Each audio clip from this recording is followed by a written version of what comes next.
Hello मेरे प्यारे बच्चों, कैसे हैं आप सभी। उम्मीद करता हूं स्वस्थ होंगे, मस्त होंगे, जबरदस्त होंगे। मेरा नाम है सोमेश, आपका स्वागत करता हूं आपके अपने बनाए उत्तर प्रदेश के number 1 educational platform UP board Hindi medium Vidyakul में। आज हम पढ़ने वाले हैं बहुत ही इंपॉर्टेंट चैप्टर, जिसको आप देख सकते हैं स्क्रीन पर, जिसका नाम है the ailing planet the green movement's role. इसको लिखा है नानी पालखीवाला जी ने। अब द एलिंग प्लैनेट का मतलब क्या होता है? द एलिंग प्लैनेट का मतलब होता है बीमार ग्रह। अब ये बीमार ग्रह किसको कहा गया है? तो वो ग्रह जिसमें हम रह रहे हैं, यानी कि हमारी पृथ्वी को यहां पर बीमार ग्रह कहा गया है। तो ये चैप्टर है बीमार ग्रह के बारे में, यानी कि हमारे पृथ्वी के बारे में, और द ग्रीन मूवमेंट्स रोल, और जो हमारी हरित आंदोलन है उसकी जो भूमिका है उसके बारे में ये पूरा का पूरा चैप्टर है।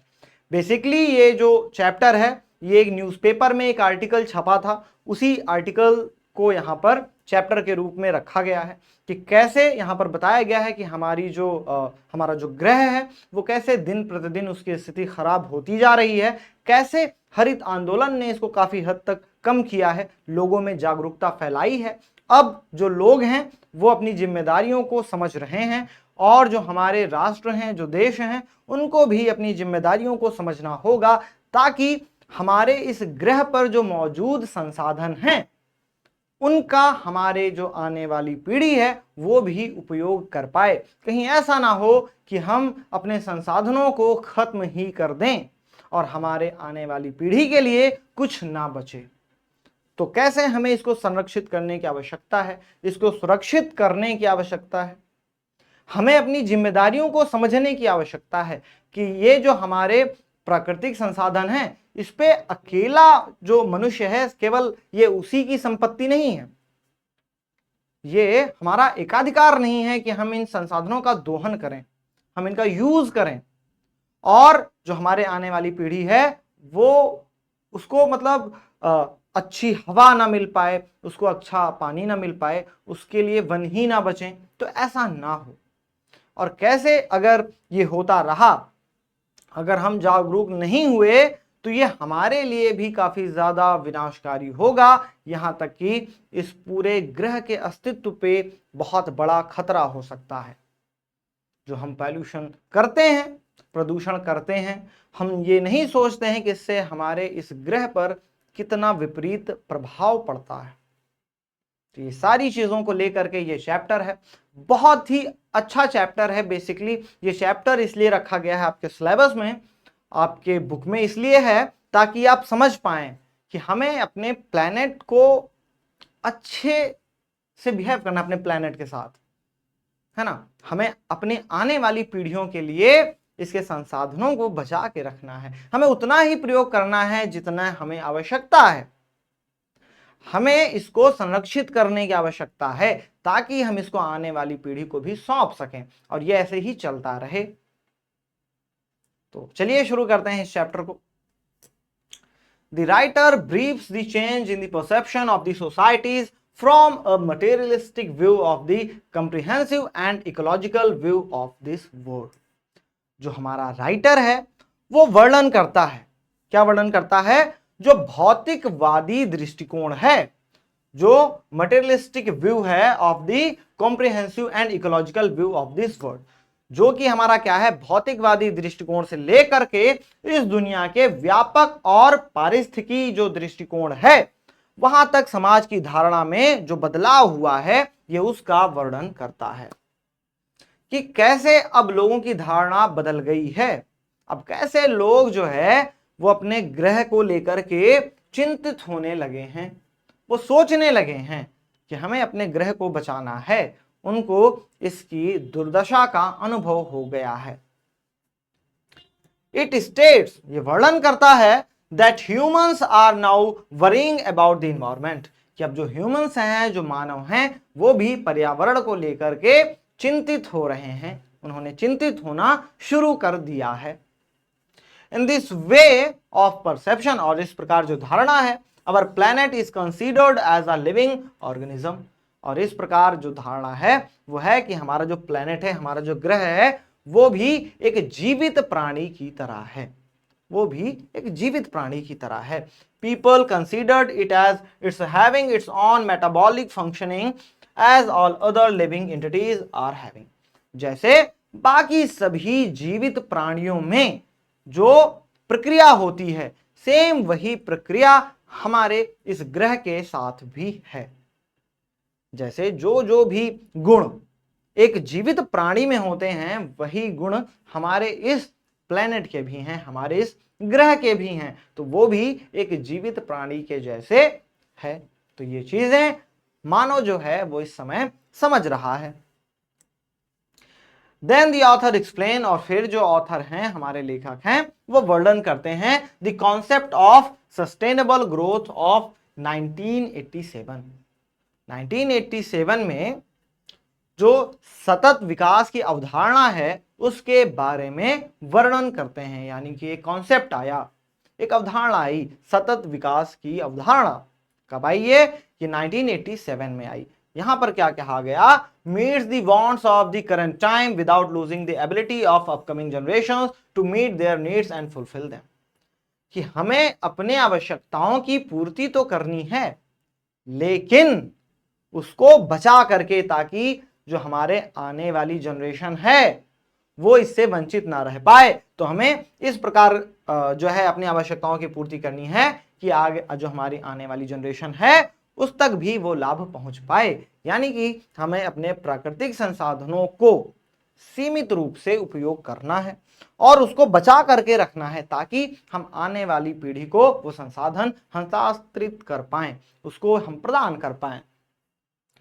Furthermore, we must utilize the natural resources in such a way that we fulfill our needs as well as conserve these resources for the upcoming generations.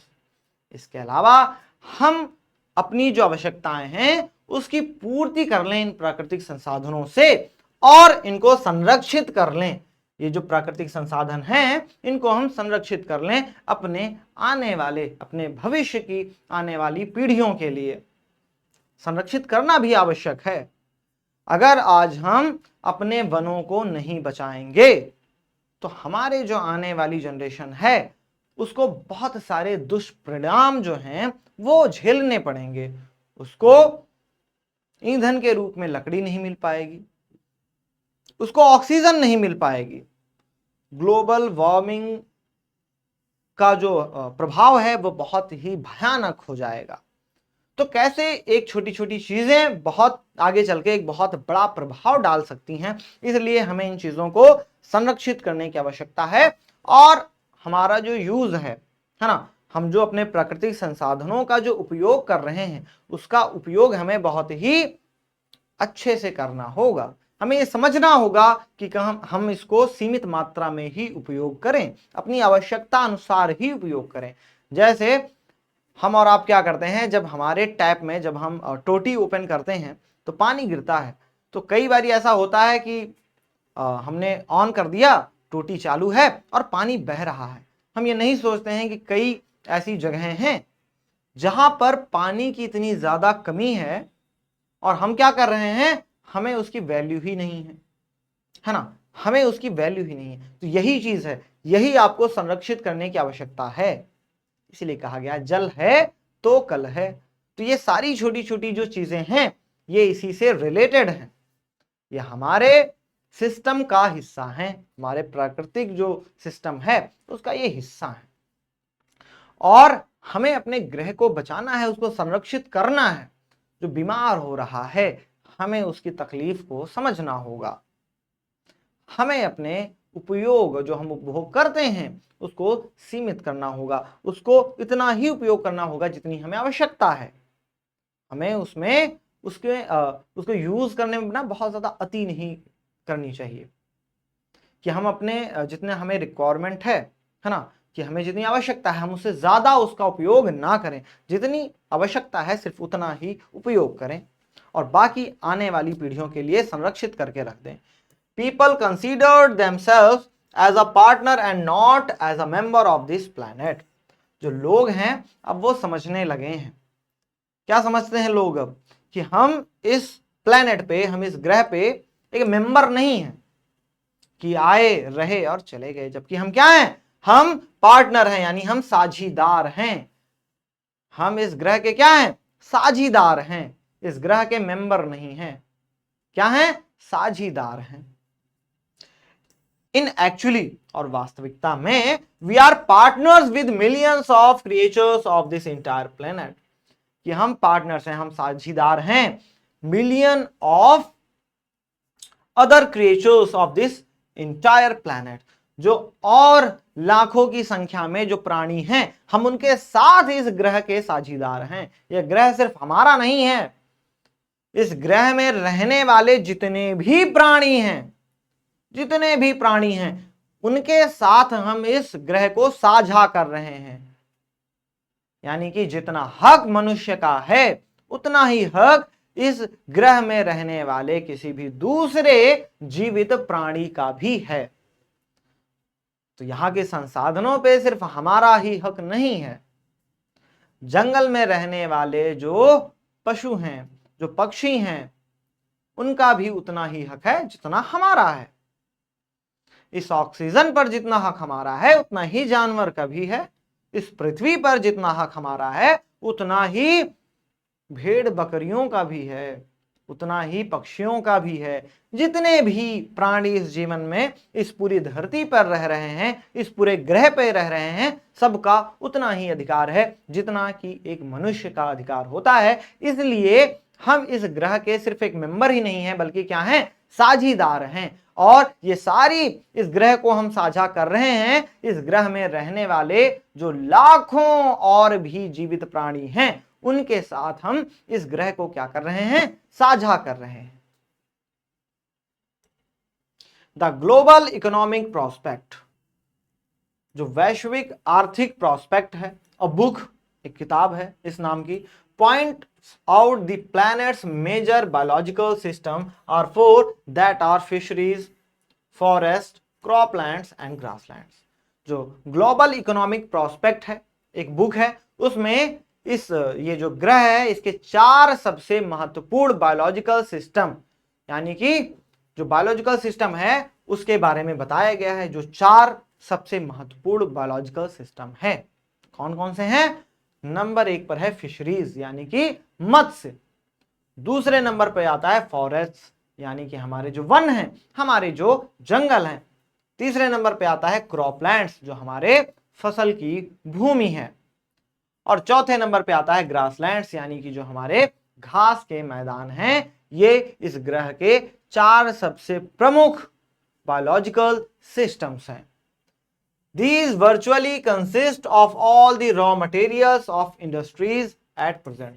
और इसी के अंतर्गत जो हमारे रॉ मटेरियल्स हैं, यानी कि कच्चे उत्पाद हैं इस उद्योग के, वो सारे इन्हीं चारों के अंतर्गत आते हैं, इन्हीं चारों से सम्मिलित होते हैं। और non sustainable utilisation of these resources is occurring. और भैया क्या है? Non sustainable utilisation of these resources is occurring. और ये जो रिसोर्सेज हैं, ये जो रिसोर्सेज हैं, ये जो संसाधन हैं, इनको हम क्या करते हैं? इनको हम क्या करते हैं?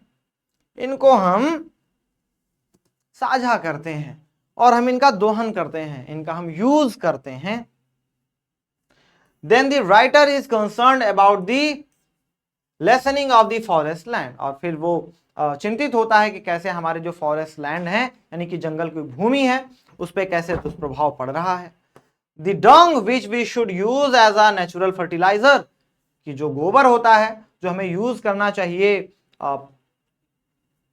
नेचुरल फर्टिलाइजर के रूप में, यानी कि फर्टिलाइजर का मतलब होता है खाद के रूप में, प्राकृतिक खाद के रूप में हमें इस गोबर का यूज करना चाहिए। लेकिन हम क्या कर रहे हैं? We are generally using to produce fuel, लेकिन हम इसका प्रयोग ईंधन के रूप में कर रहे हैं। गांव में आपने देखा होगा जो उपले बनते हैं, है ना, गोबर से, तो हम लोग खाना बनाने में प्रयोग करते हैं, तो ईंधन के रूप में उसका ज्यादा प्रयोग करते हैं, और हम खाद के रूप में इसका प्रयोग नहीं करते हैं। खेतों में अब क्या है? अब हम लोग प्राकृतिक खाद का प्रयोग नहीं करते हैं, गोबर का प्रयोग नहीं करते हैं, जबकि हमें क्या करना चाहिए?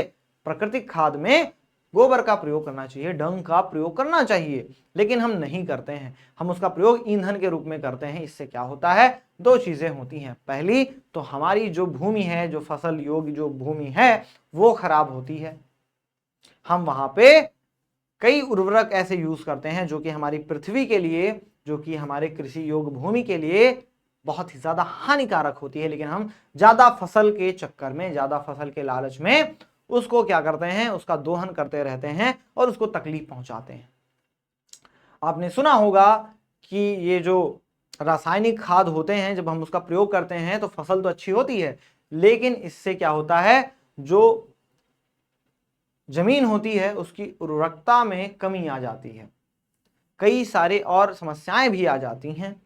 जबकि अगर हम प्राकृतिक खाद का प्रयोग करते हैं तो ये समस्या नहीं होती है और जो हमारी कृषि योग्य जो भूमि है उसकी उर्वरकता बनी रहती है और आपके स्वास्थ्य पर भी, फसलों पर भी नकारात्मक प्रभाव नहीं पड़ता है। लेकिन हम क्या कर रहे हैं, लेकिन हम आजकल जो हमारे गोबर हैं उसका प्रयोग हम ईंधन के रूप में कर रहे हैं, जबकि हमें किसके रूप में करना चाहिए, हमें खाद के रूप में करना चाहिए। ऑन दी अदर हैंड, और दूसरी तरफ, the soil is not receiving natural fertiliser, जो हमारी मिट्टी है उसको प्राकृतिक खाद नहीं मिल रहा है। क्यों? क्योंकि हम तो इस गोबर का प्रयोग ईंधन के रूप में कर रहे हैं, फ्यूल के रूप में कर रहे हैं, और हम अपने जमीनों पर रासायनिक जो खाद हैं उसका प्रयोग कर रहे हैं, जो कि हमारे पृथ्वी के लिए, जो कि हमारे जमीन के लिए अच्छा नहीं है। Then the writer refers to Article 48A of the Constitution of India. फिर जो लेखक है वो हमें बताता है आर्टिकल यानी कि अनुच्छेद 48A के बारे में, जो कि कॉन्स्टिट्यूशन ऑफ इंडिया यानी कि भारत का जो संविधान है उसकी अनुच्छेद 48A के बारे में लेखक हमें बताता है। Article 48A, it states that the state should guard and improve the forest and the wildlife as well. 48A बताता है कि जो राज्य है उसकी ये जिम्मेदारी है कि वो जंगलों को और वन्य जीवों को क्या करे, गार्ड करे, यानी कि उनकी रक्षा करे, एंड इंप्रूव द फॉरेस्ट, और यानी कि रक्षा भी करे और उनका संवर्धन भी करे, सुरक्षा भी करे और संरक्षा भी करे। ये राज्य की जिम्मेदारी है कि वो वनों को और वन्य जीवों की सुरक्षा करे और उनकी संरक्षा करे और इनकी जनसंख्या को आगे बढ़ाने का प्रयास करे, इसमें और इंप्रूव करने का प्रयास करे। But they do not impose the law appropriately, लेकिन ये इस कानून को क्या है, सही तरीके से लागू नहीं कर रहे हैं। जो राज्य हैं अपनी इस जिम्मेदारी को, अपने इस कानून को वो सही तरीके से लागू नहीं कर रहे हैं, इसमें वो लापरवाही बरत रहे हैं। Then the writer refers to a parliamentary committee report. फिर जो हमारे राइटर हैं, लेखक हैं, वो एक संसदीय समिति के रिपोर्ट का वर्णन करते हैं that shares the decline of a forest at the frequency of 3.7 million acres every single year. और वो संसदीय समिति की रिपोर्ट बताती है कि हम प्रति वर्ष लगातार क्या कर रहे हैं, 3.7 मिलियन की दर से, प्रति एकड़ की दर से हम अपने वनों को खो रहे हैं, हम अपने वनों को खो रहे हैं। लगभग 37 लाख एकड़ हम प्रतिवर्ष क्या कर रहे हैं, खो रहे हैं। द यूनाइटेड नेशन कॉशंस, अब जो यूनाइटेड नेशंस है यानी संयुक्त राष्ट्र है, उसने भी चेतावनी दी है that the environment has deteriorated so severely that it is critical in many of the 88 countries examined, कि जो हमारा पर्यावरण है वो बहुत ही हद तक क्या हो रहा है, खराब हो रहा है, सो सेवरली यानी कि बहुत ही भयानक रूप से, that it is critical in many of the 88 countries examined, कि जो 88 देश हैं जिनमें ये परीक्षण किया गया है उनमें से बहुतों की हालत बहुत ही ज्यादा चिंताजनक है। यानी कि पर्यावरण जो है वो बहुत ही ज्यादा खराब हो रहा है और उसने चेतावनी जारी की है कि अभी सुधरने का मौका है, अभी संभलने का मौका है, अपने प्रकृति को बचाइए, अपने इस ग्रह को बचाइए। ये बहुत चिंताजनक स्थिति है।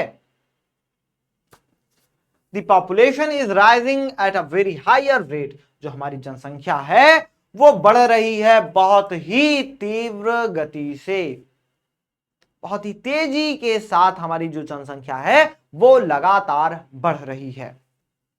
Development and growth are the two most appropriate solution to people's problems. Development यानी कि विकास, एंड ग्रोथ, ग्रोथ का मतलब होता है वृद्धि। तो वृद्धि और जो विकास हैं ये दो सबसे ज्यादा, सबसे उपयुक्त उपाय हैं लोगों की समस्याओं के लिए। विथ सच अ पॉपुलेशन, इतनी ज्यादा जनसंख्या के साथ, development is a difficult task to do. जो विकास है वो एक बहुत ही डिफिकल्ट, बहुत ही कठिन कार्य है करने के लिए इतनी भारी जनसंख्या के साथ। We need a proper family planning to control the situation of over population. Over population की मतलब कि जो ज्यादा जनसंख्या है उसको कंट्रोल करने के लिए, उसको नियंत्रित करने के लिए हमें परिवार नियोजन के ऊपर ध्यान देना चाहिए। हमें आवश्यकता है एक अच्छे परिवार नियोजन की, ताकि हम जो बढ़ती हुई जनसंख्या है उसको काफी हद तक नियंत्रित कर लें। ऐसा नहीं है कि भैया हमारी जनसंख्या बहुत तेजी के साथ बढ़ रही है तो हमें क्या है, हमें ध्यान देना होगा कि हम इसको कंट्रोल करें। हम ये प्लान करें कि हमारे परिवार में अब जो आने वाली पीढ़ी है 2 बच्चे हों, 3 बच्चे हों। ऐसा नहीं है कि हम 10 बच्चे, 12 बच्चे, 15 बच्चे कर लें, क्योंकि हमें पता है कि फिर उसी के साथ संसाधन भी तो सीमित हो जाएंगे। अगर आपके पास अभी मान लीजिए कि 4 बीघे जमीन है और आपके 4 बच्चे हो गए तो सबको 1-1 बीघा मिला। अब उन बच्चों के भी जब 4 बच्चे हो गए सबके, तो वो क्या हो गया, वो और कम हो गया, है ना।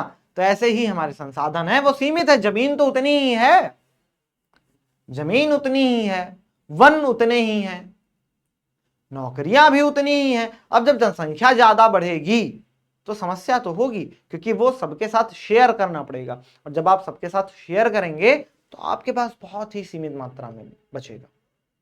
तो हमें ये कॉन्सेप्ट समझने की आवश्यकता है कि हमें परिवार नियोजन पर ध्यान देना होगा, हमें जनसंख्या नियंत्रण पर ध्यान देना होगा, ताकि हम अपने संसाधनों को अच्छे तरीके से उपयोग कर पाएं। There is a major need to control the population of the earth। ये बहुत ही ज्यादा मेजर नीड है, यानी बहुत बड़ी आवश्यकता है। इस धरती पर पॉपुलेशन को नियंत्रित करने की बहुत ज्यादा आवश्यकता है। The writer at this point once more repeats the positive change in view of the people regarding ecology।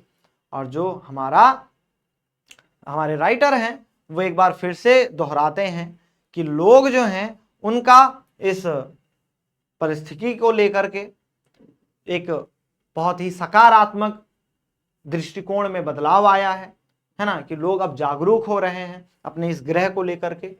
Industries must also take responsibility for a better ecosystem. और हमारे जो इंडस्ट्रीज हैं, हमारे जो उद्योग हैं, उनको भी सोचना चाहिए, उनको भी ये जिम्मेदारी लेनी चाहिए एक अच्छे इकोसिस्टम के लिए, एक अच्छे जो है इन्वायरमेंट के लिए, एक अच्छे ग्रह के लिए।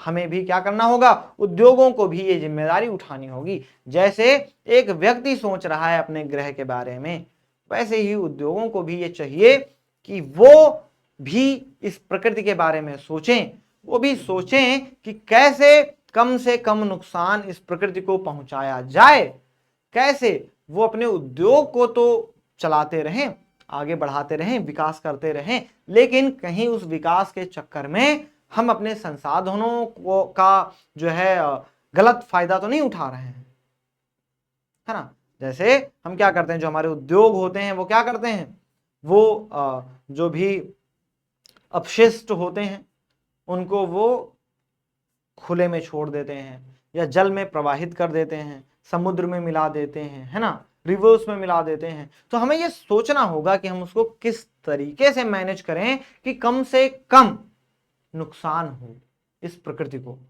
तो ये उनकी भी जिम्मेदारी है। तो ये यहाँ पर राइटर जी जो है वो बताते हैं। अब चलते हैं हम क्वेश्चन आंसर्स की तरफ। तो क्वेश्चन आंसर भी बहुत इंपॉर्टेंट है आपके एग्जाम के लिए। तो आपने इस चैप्टर को अच्छे से समझा है, तो चलिए अब क्वेश्चन आंसर्स को भी समझ लेते हैं। Why does the author call Earth the ailing planet? जो ऑथर है, लेखक है, वो इस धरती को एलिंग प्लैनेट यानी कि बीमार ग्रह क्यों कहता है? Who is responsible for its condition? कौन उसकी इस स्थिति के लिए जिम्मेदार है? इन योर ओपिनियन, आपकी राय में, how can the ailing planet survive? कैसे ये जो बीमार ग्रह है ये कैसे जीवित रह सकता है, ये आपको बताना है। According to the author, author के अनुसार, the planet Earth is going through a difficult phase. ये जो हमारी पृथ्वी है वो बहुत ही कठिन दौर से गुजर रही है। Human beings are solely responsible. जो मानव हैं वो अकेले ही जिम्मेदार हैं। The depletion of natural resources leading to an imbalance in the ecology of the earth। और जो हमारे नेचुरल रिसोर्सेज हैं इनकी जो कमियां हैं इसकी वजह से क्या हो रहा है, हमारे इकोलॉजी में, हमारे पारिस्थितिकी में असंतुलन पैदा हो रहा है। which in turn is bound to affect our flourishing civilization and earth। जो कि हमारे क्या है, जो कि हमारे अच्छे जीवन को, है ना, हमारे सिविलाइजेशन को, हमारे सभ्यता को क्या कर रहा है, इफेक्ट कर रहा है, यानी प्रभावित कर रहा है, और हमें भी प्रभावित कर रहा है। Earth's main biological systems are adversely affected population and the ever increasing human needs. These demands are reaching an unsustainable level. Fisheries are being overexploited। जैसे हम क्या कर रहे हैं, हम अपने प्राकृतिक संसाधनों का अत्यधिक दोहन कर रहे हैं। हमें जितनी आवश्यकता है हम उससे ज्यादा उससे ले रहे हैं, और इससे क्या हो रहा है, एक असंतुलन पैदा हो रहा है। जो हमारे मत्स्य हैं हम उनसे क्या करें, ओवर एक्सप्लॉइटेड, हम उनको बहुत ही ज्यादा उनसे दोहन कर रहे हैं। फॉरेस्ट आर डिसअपियरिंग, हम जो जंगल हैं वो हमारे गायब हो रहे हैं। Grasslands are being converted into wasteland, जो ग्रासलैंड हैं, जो घास के मैदान हैं, वो बंजर भूमि में परिवर्तित होते जा रहे हैं। And croplands are insufficient and lacking in fertility, और जो हमारे क्रॉपलैंड्स हैं, जो फसल की भूमि है, वो पर्याप्त नहीं है, और वो क्या हो रहे हैं, और वो लैकिंग इन फर्टिलिटी हो रहे हैं, और वो अब जो है इतना अधिक उपजाऊ नहीं रह गए हैं, क्योंकि हमने रासायनिक खादों का उपयोग बहुत ही ज्यादा करना शुरू कर दिया है ताकि हमें ज्यादा उपज पैदा हो। तो ज्यादा उपज तो मिल रही है कुछ समय के लिए, लेकिन फिर क्या है, फिर ये जो कृषि योग्य भूमि है, ये जो फसल वाली भूमि है, ये इसकी जो उत्पादकता है वो धीरे धीरे खत्म हो रही है, और इस बात को हम नजरअंदाज नहीं कर सकते हैं। These are referred to as elements of planet Earth। तो ये हमारे planet Earth के क्या हैं, ये भैया ये हमारे planet Earth को बीमार कर रहे हैं।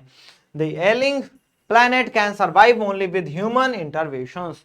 और ये भैया ये तभी सर्वाइव, जीवित रह सकता है जब मानव क्या करे, इंटरवेंशन करे। A holistic approach towards the environment and its related ecological issue is the need of the hour। तो हमें इसके प्रति क्या करना पड़ेगा, हमें इसके प्रति अपना नजरिया बदलना होगा, हमें अपने प्रकृति के लिए सोचना होगा, और तभी हम इसको क्या करेंगे, ये समय की आवश्यकता है ताकि हम इसको सेव कर पाएं। इनफैक्ट इट इज इसेंशियल, वास्तव में क्या है, इनफैक्ट कि भैया अब तो हमें ये बहुत ही इसेंशियल है, बहुत ही जरूरी है, बहुत ही महत्वपूर्ण है to examine the world as an integrated whole rather than an collection of parts. कि हम इस पूरे दुनिया को अलग अलग भागों में ना देखें, बल्कि क्या है, इंटीग्रेटेड पार्ट के रूप में देखें, एकीकृत भाग के रूप में देखें इस पूरे पृथ्वी को, क्योंकि इस पूरे पृथ्वी की हालत खराब है। अगर आप पार्ट्स में डिवाइडेड रहेंगे, है ना, तो आप तो फिर दोहन करने में लग जाएंगे कि अच्छा बाकी लोग तो वहीं देखने के लिए, लेकिन हमें क्या करना है, पूरी पृथ्वी को देखना है। क्योंकि अगर आप उस पूरी पृथ्वी की देखभाल नहीं करेंगे तो कोई सा भी एक एरिया अफेक्ट हुआ तो वो धीरे धीरे सबको अफेक्ट कर देगा, तो होगा क्या, ये पूरी पृथ्वी ही खत्म हो जाएगी, तो आप बच कैसे पाएंगे।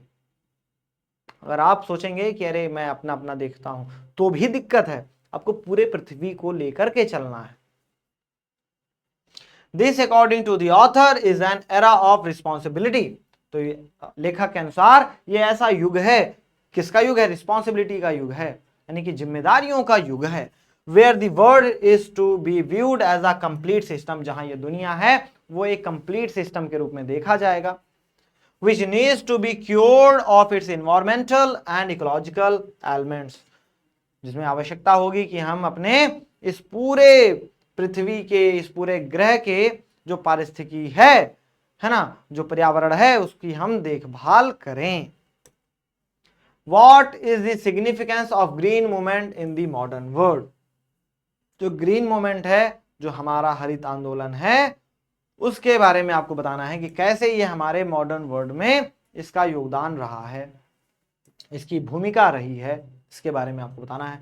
The green movement has brought a great awareness, तो जो ग्रीन मूवमेंट है, जो हरित आंदोलन है, इसने क्या किया है? ब्रॉट अ ग्रेट अवेयरनेस, ये बहुत ही अधिक जागरूकता ये लेकर के आया है एमंग पीपल, लोगों के बीच में। इट हैज टॉट अस, इसने हमें सिखाया है that we are just partners on the Earth, कि हम इस धरती पर सिर्फ पार्टनर्स हैं, यानी कि भागीदार हैं। शेयरिंग दिस प्लैनेट, जो हम इस प्लैनेट को साझा कर रहे हैं विद अदर लिविंग ऑर्गेनिजम्स, कि और जो दूसरे जीवित प्राणी हैं हम उनके साथ इस पृथ्वी को क्या कर रहे हैं? इस ग्रह को क्या कर रहे हैं? साझा कर रहे हैं। यानी कि सिर्फ हमारा ही अधिकार नहीं है, सिर्फ इंसानों का ही अधिकार इस ग्रह पर नहीं है, बल्कि इस ग्रह में रहने वाले सभी जीवित प्राणियों का अधिकार है। इस प्रकार ये ग्रह जो है, हम उसके साझीदार हैं, हम उसके भागीदार हैं सभी जीवित प्राणियों के साथ। Having learned this, और ये जानने के बाद, human beings worldwide have reduced the large amount of destruction being caused on earth, तो इसके बाद जो ह्यूमन बींग्स है, जो मनुष्य हैं, उसने जो डिस्ट्रक्शन है, जो तबाही है, उसको काफी हद तक रोका है, उसको कंट्रोल किया है। पीपल हैव रियलाइज्ड, लोगों ने महसूस किया है, that the Earth existence has been threatened, कि जो पृथ्वी का जो एग्जिस्टेंस है, जो अस्तित्व है, वो क्या है? वो खतरे में है। And have begun to do whatever was possible individually, और लोगों ने जो खुद में इंडिविजुअली जो भी पॉसिबल था, जो भी संभव था, लोगों ने खुद से प्रयास करना शुरू कर दिया है। जैसे इस चैप्टर को पढ़ने के बाद आप भी प्रयास करना शुरू कर देंगे कि जब आप नहाने जाएंगे, जब आप कोई काम करने जाएंगे, तो आप देखेंगे कि पानी को वेस्ट ना किया जाए, है ना, जल बचाया जाए। जब आपको बिजली की आवश्यकता ना हो तो आप बिजली को क्या कर दें? सेव करें, है ना। अगर फैन नहीं चल रहा है, आप कमरे से बाहर जा रहे हैं, तो आप फैन को, अगर फैन चल रहा है, आप कमरे में हैं तब तो ठीक है, अब आप कमरे से जा रहे हैं तो फैन को ऑफ करके जाएं, जो लाइट्स हैं उसको ऑफ करके जाएं, और जब आप वापस आएं, जब आपको आवश्यकता हो, तब आप उसको फिर से ऑन कर लें। तो ये छोटी छोटी चीजें हैं जो हमको और आपको समझनी होंगी, तो हम खुद से भी प्रयास कर सकते हैं। ऐसा नहीं है कि इसको, ये प्रयास करने के लिए हमें बहुत बड़ा उद्योगपति होना पड़ेगा, हमें बहुत बड़ा नेता होना पड़ेगा, हमें बहुत बड़ा आदमी होना पड़ेगा, नहीं, हम छोटे छोटे प्रयास कर सकते हैं, है ना। हम गंदगी ना फैलाएं, हम जो उपले होते हैं, है ना, जो गोबर से बनते हैं, हम उनका उपयोग कहाँ करें? हम गाय के गोबर का या कोई भी गोबर हो, हम गोबर का उपयोग खाद के रूप में करें, है ना। जी हाँ, तो ये छोटे छोटे उपाय हैं जो हम कर सकते हैं इंडिविजुअली, व्यक्तिगत रूप से। What do you understand by green movement? आप हरित आंदोलन से क्या समझते हैं? The green movement was founded in 1972 in New Zealand. तो ग्रीन मूवमेंट है, जो हरित आंदोलन है, उसकी स्थापना 1972 में न्यूजीलैंड में हुई थी। And broad great awareness to humanity, और इसने ह्यूमैनिटी यानी इंसानियत में बहुत ही बड़ी जो है अवेयरनेस यानी कि जागरूकता इसने जगाई, पैदा की। About preserving our planet for the future, कि हम अपने ग्रह को फ्यूचर के लिए, भविष्य के लिए संरक्षित कर पाएं, इसकी जागरूकता फैलाई। इट टॉट अस, इसने हमें सिखाया that we are only partners, कि हम केवल क्या हैं? साझीदार हैं। Having equal rights as any other organism to live on Earth, जैसे दूसरे प्राणी हैं, जैसे वो इस पृथ्वी को रह रहे हैं, इस प्लैनेट पे रह रहे हैं, वैसे ही हम भी इस पृथ्वी पर रह रहे हैं, और वो हमारे साझीदार हैं, हम उनके साथ साझा कर रहे हैं। जितना अधिकार हमें इस पृथ्वी पर है, इस ग्रह पर है, उतना ही अधिकार किसी भी दूसरे प्राणी को भी है। The green movement has made people realise that Earth's existence was threatened. और ग्रीन मूवमेंट्स की वजह से लोगों को यह महसूस हुआ कि जो पृथ्वी है इसका अस्तित्व खतरे में है। And so they started to do whatever was possible to save it through the efforts of each individual and each nation. So उन्होंने जो भी संभव था उसको इसको बचाने के लिए उन्होंने अपना प्रयास किया, है ना। Each individual and each nation, जैसे प्रत्येक राज्यों ने भी अपने अपने प्रयास किए और लोगों ने भी व्यक्तिगत रूप से इंडिविजुअल रूप से वो जितना प्रयास कर सकते थे लोगों ने प्रयास करना शुरू कर दिया। दे reduced the large amount of destruction, और उन्होंने जो बहुत ही बड़ी मात्रा में जो तबाही थी, डिस्ट्रक्शन था, उसको कम किया है। That was caused to the various economic system on earth, जिसकी वजह से जो इकोनॉमिक सिस्टम था, जो आर्थिक प्रणाली थी पृथ्वी की, उसकी वजह से, है ना, कि हम क्या करते थे, जो उद्योग थे तो उद्योगों से हम सोचते थे कितना ज्यादा हमारा आर्थिक लाभ हो जाए, तो हम बहुत ज्यादा दोहन करते थे, तो हमने उसको सीमित किया कि कम से कम इस पृथ्वी को नुकसान हो। तो ये अवेयरनेस के कारण ही संभव हुआ है, ये ग्रीन मूवमेंट के कारण ही संभव हुआ है। Define the concept of sustainable development, जो सतत विकास है उसकी अवधारणा को डिस्क्राइब कीजिए। How do the Earth vital sign reveal a patient in declining health, कि आपको बताना है कि कैसे जो हमारी पृथ्वी है ये एक मरीज के जैसे हो रही है ना, कैसे ये मरीज के जैसे हो रही है, ये आपको बताना है, इसके बारे में आपको बताना है, ठीक है जी। कैसे इतनी ज्यादा समस्याएं हो रही हैं, कैसे इतनी ज्यादा समस्याएं हो रही हैं, तो ये आपको बताना है जी। चलिए देख लेते हैं। सस्टेनेबल डेवलपमेंट, जो सतत विकास है, is the development that meets the need of the present without harming the need of future generation. तो ये वो अवधारणा है जिसमें हम अपनी आवश्यकताओं की पूर्ति करते हैं, लेकिन without harming the needs of future generation, लेकिन हम बिना नुकसान पहुंचाए जो भविष्य के जनरेशन है, जो आने वाली पीढ़ी है, उसकी आवश्यकताओं को नुकसान पहुंचाए बिना हम जो विकास करते हैं उसको सस्टेनेबल डेवलपमेंट कहते हैं, उसको सतत विकास कहते हैं। यही सतत विकास की अवधारणा है कि हम खुद तो विकास कर रहे हैं, लेकिन हम क्या कर रहे हैं, जो हमारे आने वाली पीढ़ी है उसकी आवश्यकताओं को नुकसान नहीं पहुंचा रहे हैं, यानी कि हम उनको भी सोच रहे हैं, उनके बारे में भी सोच रहे हैं। Earth vital science give dangerous signals, और जो अर्थ है उसका वाइटल साइंस यानी कि जो बृहद रूप से ये हमें क्या डेंजरस सिग्नल्स दे रहा है, बहुत ही गंभीर चेतावनियां दे रहा है, हमें ये सिग्नल दे रहा है। क्या सिग्नल दे रहा है? That it is not in good health, कि इसका जो स्वास्थ्य है वो अच्छा नहीं है। In most parts of the world, और दुनिया के अधिकतर भागों में, अधिकतर हिस्सों में, फिशरिंग हैव बीन रुइंड, जो हमारे मत्स्य हैं वो क्या हैं, वो तबाह हो गए हैं। फॉरेस्ट आर डिसअपियरिंग, जो जंगल हैं हमारे, वन हैं, वो गायब हो रहे हैं। Grasslands and croplands are being converted into deserts and wastelands, और जो हमारे ग्रासलैंड्स हैं, जो घास के मैदान हैं, और जो क्रॉपलैंड्स हैं, जो हमारे फसल वाले मैदान हैं, वो अब रेगिस्तान में तब्दील हो गए हैं, या फिर वो बंजर भूमि में तब्दील होते जा रहे हैं। Earth and its environment show all round degradation and deterioration, hence these are definite sign that Earth is like a patient in declining health. तो ये सारे क्या हैं, ये सारे साइंस हैं, ये सारे प्रतीक हैं, जिससे हमें पता चलता है कि जो हमारी अर्थ है, जो हमारा ये जो ग्रह है, वो क्या है, वो एक पेशेंट की भांति है, जिसके स्वास्थ्य में लगातार क्या हो रहा है, गिरावट दर्ज हो रही है, जिसके स्वास्थ्य में लगातार गिरावट दर्ज हो रही है। Why is Earth said to be a ailing planet? अर्थ को क्यों बीमार ग्रह कहा गया है? अर्थ को क्यों बीमार ग्रह कहा गया है? Due to the insensitive exploitation of Earth's resources by humans for their survival and development। भैया जो मानव का असंवेदनशील जो रवैया है, जो वो दोहन कर रहा है प्राकृतिक संसाधनों का खुद के जीवन के लिए, है ना, और खुद के विकास के लिए, वो क्या कर रहा है, बहुत ही ज्यादा दोहन कर रहा है। Earth has lost almost all it's vital resources, और अर्थ जो है वो लगभग अपने सभी वृहद जो उसके स्रोत थे उनको क्या है, उनको वो खो चुका है। विद ड्राइंग रिवर्स, जैसे सूखी नदियां सूख गई हैं। डिप्लीटेड एंड पॉल्यूटेड इन्वायरमेंट, जो हमारा इन्वायरमेंट है, जो हमारा पर्यावरण है, उसमें लगातार क्या हो रहा है, लगातार उसमें नुकसान पहुंच रहा है।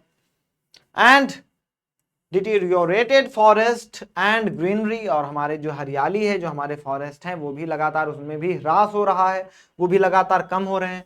अर्थ is having a difficult time to it survive, और जो पृथ्वी है वो बहुत ही डिफिकल्ट टाइम में है, यानी कि बहुत ही गंभीर स्थिति में है अपने बचने के लिए, अपने जीवित रहने के लिए, है ना, अपने सर्वाइवल के लिए, यानी कि अपने भैया जीवित रहने के लिए, सर्वाइव रहने के लिए वो क्या है, बहुत ही कठिन दौर से वो गुजर रही है पृथ्वी। And thus it is said to be an ailing planet, और इसलिए ये कहा जाता है कि हमारी जो पृथ्वी है वो बीमार ग्रह है, इसलिए इसको कहा गया है। What question did the first Brundtland report raise, जो पहली ब्रांडेड रिपोर्ट थी उसने कौन सा पहला प्रश्न उठाया था, देख लेते हैं ब्रांडेड रिपोर्ट क्या है।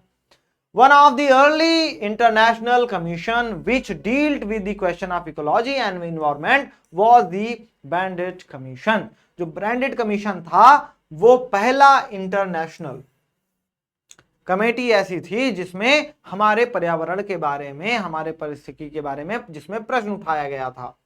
The first branded report raised the question, तो फर्स्ट जो ब्रांडेड रिपोर्ट था इसने क्वेश्चन रेज किया था, are we to leave our successor a scorched planet of advancing deserts, improvised landscapes and ailing environment, कि क्या हम अपने आने वाली पीढ़ियों के लिए एक दागनुमा एक पृथ्वी, है ना, दागनुमा एक ग्रह छोड़ करके जाएंगे, ऑफ एडवांसिंग डेजर्ट्स, यानी कि जो डेजर्ट्स में तब्दील हो रहे हैं, क्या हम ऐसी पृथ्वी अपने आने वाले पीढ़ियों के लिए दे करके जाएंगे। इम्प्रोवाइज्ड लैंडस्केप, जो हमारे भूदृश्य हैं जो खराब हो रहे हैं, क्या हम खराब होते भूदृश्य को ऐसा भूदृश्य दे के जाएंगे। एंड एलिंग एनवायरमेंट, और हमारा जो बीमार होता हमारा जो पर्यावरण है ये जो लगातार खराब हो जा रहा है, क्या हम अपने आने वाली पीढ़ियों के लिए ये सारी चीजें लेकर के जा रहे हैं, क्या हम अपनी पीढ़ियों के लिए ये सारी चीजें छोड़ के जा रहे हैं। तो ये प्रश्न उठाया था ब्रांडेड रिपोर्ट ने।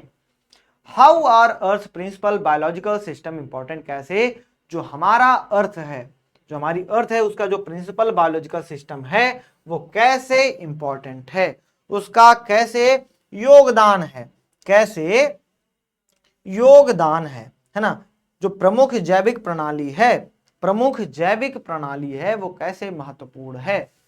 जो हमारी प्रमुख जैविक प्रणाली है, प्रमुख जैविक प्रणाली है, जैविक प्रणाली है वो कैसे महत्वपूर्ण है, ठीक है जी।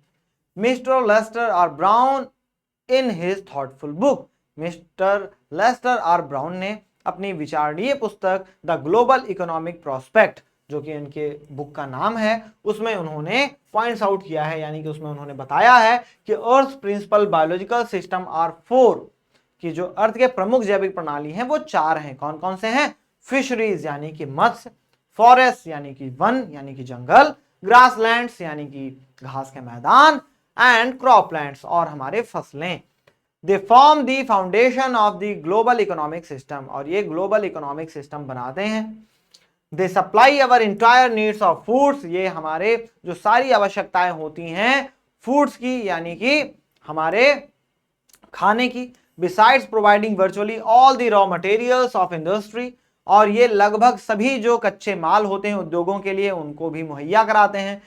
Accept minerals and petroleum derived synthetics, कि बस केवल पेट्रोलियम और इससे संबंधित जो संसाधन है इसको नहीं मुहैया कराते हैं, बाकी क्या करते हैं ये लगभग सारे कच्चे माल यही जो 4 प्रमुख जैविक प्रणाली है यही मुहैया कराते हैं। आप लोग इसका स्क्रीनशॉट ले सकते हैं। अब बढ़ते हैं अगले क्वेश्चन की ओर। What is the cause of the collapse of fisheries, जो मत्स्य है उसके कोलैप्स यानी उसके ढह जाने के लिए, है ना, उसके ढह जाने के, उसके पतन के आखिर क्या कारण है, उसके पतन के क्या कारण हैं। Fisheries have collapsed due to over fishing, जो मत्स्य है हमारा वो उसका पतन हो गया। क्यों? क्योंकि हमने उसका बहुत ज्यादा दोहन कर लिया, बहुत ज्यादा उपयोग कर लिया। ओवर फिशिंग, हमने बहुत ज्यादा ही क्या कर लिया? ओवर फिशिंग कर लिया। Fish are an important source of protein. जो फिश हैं, जो मछली हैं, वो क्या हैं? वो प्रोटीन का बहुत ही अच्छा स्रोत हैं। Which is essential for growth, जो कि हमारे वृद्धि के लिए बहुत ज्यादा आवश्यक है। With the spread of education, और शिक्षा के विस्तार के साथ ही, प्रसार के साथ ही, people all over the world have become conscious. तो जो पूरी दुनिया के लोग हैं वो बहुत ही ज्यादा चेतना युक्त हो गए, कॉन्शियस हो गए, जिम्मेदार हो गए, उनको ये सारी चीजें पता हो गई, उनमें चेतना आ गई अबाउट कंज्यूमिंग प्रोटीन्स, कि कैसे हम प्रोटीन को जो है कंज्यूम करेंगे, कैसे उनको ग्रहण करेंगे तो हमारे अंदर प्रोटीन की अच्छी मात्रा रहेगी। This has led to fisherman trying to meet the demand, और इससे क्या हुआ कि जो फिशरमैन थे, जो मछुआरे थे, उनको जो बाजार में मांग हो रही थी मछलियों की, तो उनको उसकी पूर्ति करनी थी, तो उन्होंने क्या किया? मछलियों का शिकार करना शुरू कर दिया ज्यादा। पहले वो जितनी आवश्यकता थी उतनी, अब आवश्यकता लोगों की बढ़ गई, तो आवश्यकता की पूर्ति करने के लिए क्या किया? अधिक से अधिक मछलियों को मारना शुरू कर दिया। For fish by over fishing, तो उन्होंने ओवर फिशिंग करना शुरू कर दिया, यानी अधिक से अधिक मछलियों को मारना शुरू कर दिया। Leading to the collapse of fisherman, और इससे क्या हुआ? इससे हमारा जो मत्स्य उद्योग है, जो हमारा मत्स्य है, उसके पतन का यही कारण बना। और सिर्फ मछली मारने का कारण ये मछुआरे ही नहीं है। क्या होता है कि जैसे जैसे हम शिक्षित होते गए, लोगों को पता चलता गया, तो कुछ लोगों ने तो मछलियां खाना शुरू कर दिया। जो पहले भी नॉनवेज खाते थे उन्होंने थोड़ा ज्यादा खाना शुरू कर दिया, और जो नहीं खाते थे उनको भी जब प्रोटीन की आवश्यकता होती थी तो वो कैप्सूल वगैरह भी बनने लगे। इससे क्या हुआ कि इससे लोगों ने ज्यादा उसका दोहन करना शुरू कर दिया। ठीक है जी। और फिशरीज में सिर्फ मछलियां ही नहीं आती है ना, फिशरीज में मत्स्य उत्पादन में बाकी सारी चीजें भी आती हैं, जो जल से संबंधित चीजें होती हैं वो भी इसमें आ जाती हैं। चलिए, what goes under the pot now, जो भी बर्तन के नीचे है, cost more then what goes inside it, यानी कि जो भी बर्तन के नीचे है उसकी कीमत अब ज्यादा है जो भी बर्तन के अंदर है। एक्सप्लेन, इसका वर्णन कीजिए। यानी कि जब आप कोई चीज पका रहे हैं तो जो ईंधन है वो, उसकी कीमत, ईंधन की कीमत अब ज्यादा हो गई है, इसकी बजाय कि उस पात्र में क्या है, यानी कि जो खाना बन रहा है, जो खाना है, जो बर्तन के अंदर खाना है, उसकी कीमत के बजाय, उसके कीमत के मुकाबले, उसके कीमत की तुलना में जो ईंधन है, यानी पॉट के जो बाहर है, यानी पॉट के बाहर जो ईंधन है वो ज्यादा महंगा है, इसका वर्णन करना है। The statement mean that with growing population, ये स्टेटमेंट, ये जो कथन है, इसका ये मतलब है कि जैसे जैसे पॉपुलेशन में वृद्धि होती गई एंड रैपिड ग्लोबल डेवलपमेंट, और बहुत ही तेजी के साथ जो वैश्विक विकास होना शुरू हुआ, the cost of food has touched new Heights, तो जो खाद्य पदार्थों की जो कीमतें हैं वो नई ऊंचाइयों पर पहुंच गई, उनकी कीमतों में बहुत ज्यादा वृद्धि होगी। अमेजिंगली, आश्चर्यजनक रूप से, the cost of cooking fuel has overtaken that of food grains, कि अब जो खाने बनाने के जो ईंधन थे उनकी कीमतें क्या थी? बढ़ गई थी, ज्यादा हो गई थी। किससे? जो हमारे खाना वाले सामान थे, जो हमारे ग्रेन्स थे, जो हमारे अनाज थे, उनकी कीमतों से अब ईंधन की कीमत ज्यादा हो गई थी। फिश, मीट एंड वेजिटेबल्स, यानी कि जो मछली है, सब्जियां हैं, इनसे क्या था? इनसे ज्यादा अब कीमत हो गई ईंधन की। एज अ रिजल्ट, इसके परिणाम स्वरूप, the fuel required to cook such as gas, firewood and electricity now cost more than the raw food, तो इसलिए अब जो फ्यूल है, जो ईंधन है, जो भोजन पकाने के लिए लगता है, जैसे कि गैस, फायरवुड यानी कि ईंधन, लकड़ी का ईंधन हुआ, एंड इलेक्ट्रिसिटी और हमारी जो बिजली है, इसकी कास्ट यानी इसकी कीमत क्या है? ज्यादा है देन दी रॉ फूड, जो कच्चा हमारा खाद्य पदार्थ है उसके मुकाबले अब ईंधन की कीमत क्या है? अब ज्यादा हो गई है। What are tropical forest called the power house of evolution, why are, कि क्यों जो उष्ण कटिबंधीय वन हैं उनको विकास का पावर हाउस कहा जाता है? क्यों? उष्ण कटिबंधीय जो वन है, ट्रॉपिकल फॉरेस्ट का मतलब होता है उष्ण कटिबंधीय वन। क्यों उष्ण कटिबंधीय वनों को विकास का, है ना, विकास का पावर हाउस कहा जाता है? क्यों कहा जाता है? ट्रॉपिकल फॉरेस्ट जो हमारे उष्ण कटिबंधीय वन होते हैं are called the power house of evolution because it is in the heart of tropical forest where newer plants and animals evolve to more adaptable forms. क्योंकि यहां पर जो वन्य जीव होते हैं, जो वनस्पतियां होती हैं, वो क्या होती हैं? वो क्या करती हैं? वो और अच्छे से, वो क्या करते हैं? वो और उन्नति हो जाते हैं, उनके नए पौधे और जो जानवर होते हैं उनमें अधिक अनुकूलन जो है वो विकसित कर लेते हैं, है ना। इवॉल्व मोर एडॉप्टेबल, कि वो और अनुकूलन विकसित कर लेते हैं। If they are drastically reduced, अगर ये ड्रेस्टिकली रिड्यूस, अगर इनको जो है गंभीर रूप से कम कर दिया जाए एज एट प्रेजेंट, जैसा कि प्रेजेंट टाइम में हो रहा है, इट विल अफेक्ट एवोल्यूशन, तो ये एवोल्यूशन को इफेक्ट कर देगा, प्रभावित कर देगा, विकास को प्रभावित कर देगा एज अ होल, संपूर्ण के रूप में। And many species of planet animals will be rendered extinct in this process, और जो हमारे इस पृथ्वी के, जो हमारे इस पृथ्वी के, है ना, क्रमागत उन्नति को पूर्ण रूप से क्या कर देगा? प्रभावित कर देगा, और पौधों और जानवरों की कई प्रजातियां इस प्रक्रिया में विलुप्त हो जाएंगी। अगर ऐसे ही चलता रहा, अगर ऐसे ही उष्ण कटिबंधीय जो वन हैं ये भी प्रभावित होते रहे, तो हमारे जो कई प्रजातियां हैं वो विलुप्त हो जाएंगी, है ना, वो विलुप्त हो जाएंगी। तो इसलिए इसको पावर हाउस कहा जाता है, क्योंकि यहां अनुकूलन अधिक होता है। क्या होता है? अनुकूलन अधिक होता है। तो इसको आप स्क्रीनशॉट इसका आप ले लेंगे। तो ये था बहुत ही खूबसूरत चैप्टर जिसमें आपने सीखा कि हमें अपने इस ग्रह को सेव करना है, हमें अपने इस प्लेनेट को सेव करना है, और इस प्लेनेट पे सिर्फ और सिर्फ मनुष्यों का ही अधिकार नहीं है, इनफैक्ट इसमें हर उस जानवर, हर उस प्राणी का समान रूप से अधिकार है जितना कि मनुष्य का है।